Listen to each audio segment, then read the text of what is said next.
So I just got this off Amazon.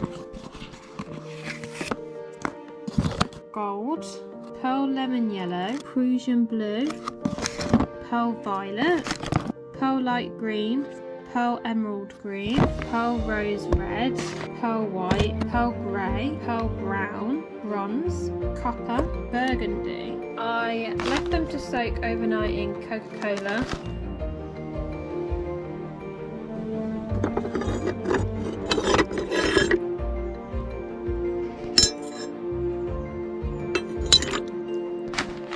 And then because some of them still had nails in them as well, so I took the nails out, and the ones that I couldn't take out, I just sawed off here.